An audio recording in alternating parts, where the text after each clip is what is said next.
నమస్తే, welcome to four sides TV. Telangana విజయంతో ఊపు మీదున్న కాంగ్రెస్ ఇప్పుడు ఏపీలో గెలుపుపై దృష్టి పెడుతోంది. ఇన్నాళ్లు నిస్తేజంగా నీరసంగా ఉన్న కాంగ్రెస్ ఏపీలో ఎలాగైనా అధికారం సాధించాలని వ్యూహరచన చేస్తోంది. ఈ వ్యూహాల్లో భాగంగా వైఎస్ షర్మిలను ఏపీ బరిలోకి దించాలని భావిస్తున్నట్లు వార్తలు ప్రచారంలోకి వస్తున్నాయి. తెలంగాణ ఎన్నికల్లో షర్మిల కాంగ్రెస్కి మద్దతు పలికింది. ఈ క్రమంలో షర్మిలను ఏపీలో జగన్పై ప్రయోగించాలని కాంగ్రెస్ అగ్రనేతలు భావిస్తున్నారు.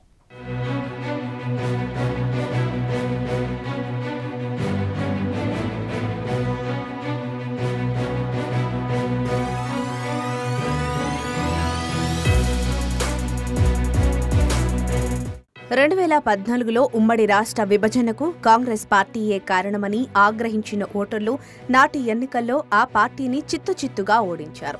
చాలా మంది నేతలు జగన్ పార్టీలో చేరిపోయారు. కొందరు తెలుగుదేశం వైపు మొగ్గు చూపారు. దీంతో కాంగ్రెస్ పార్టీ ఖాళీ అయింది.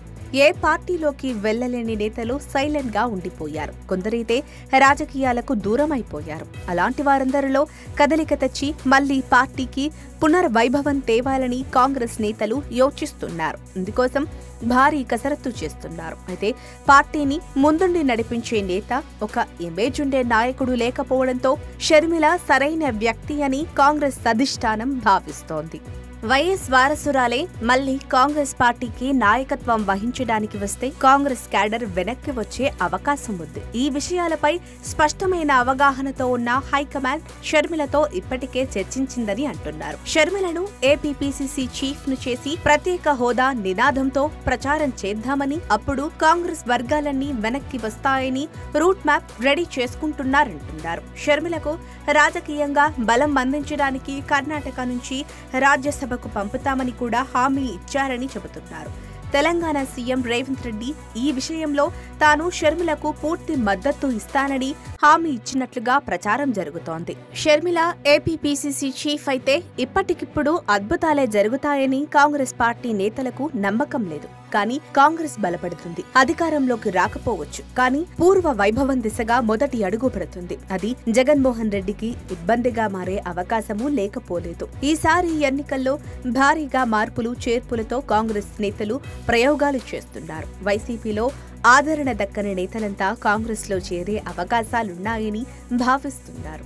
ప్రత్యేక హోదా నినాదంతో కాంగ్రెస్ షర్మిల నాయకత్వంలో ముందుకెళితే రాజకీయాల్లో కీలక మార్పులు చోటు చేసుకోవచ్చు. మరి షర్మిల అందుకు సిద్ధమవుతారా అన్న దానిపై ఇప్పటి వరకు క్లారిటీ రాలేదు. ఇక జగన్ షర్మిల మధ్య రాజీ కుదిరిందని, షర్మిల ఏపీ రాజకీయాల్లోకి రాకపోవచ్చని కూడా మరోవైపు ప్రచారం జరుగుతోంది. Karnataka deputy CM D K Shivakumar Jagan షర్మిలతో మాట్లాడి వారి మధ్య ఉన్న ఆస్తుల పంచాయతీని సెటిల్ చేశారని అంటున్నారు. షర్మిల ఏపీ రాజకీయాల్లోకొస్తే వైసీపీకి నష్టం జరుగుతుందన్న ఉద్దేశంతో వివాదాన్ని పరిష్కరించుకునేందుకు జగన్ అంగీకరించారని అంటున్నారు. ఇదే నిజమైతే షర్మిల ఏపీ రాజకీయాల్లోకి రారు. ఇప్పుడు జరుగుతున్న ప్రచారమంతా ఊహాగానంగానే మిగిలిపోవచ్చు. అలాంటప్పుడు షర్మిలను కాంగ్రెస్ ఎలా ఉపయోగించుకుంటుంది అనేది పెద్ద ప్రశ్న. ఈ నెల 21న ఏపీ కాంగ్రెస్ వ్యవహారాలపై ఢిల్లీలో స్ట్రాటజీ మీటింగ్ జరగబోతోంది.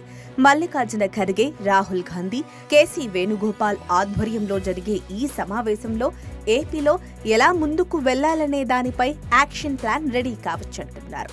షర్మిల నిర్ణయం ఎలా ఉంటుందో చూడాలి మరి.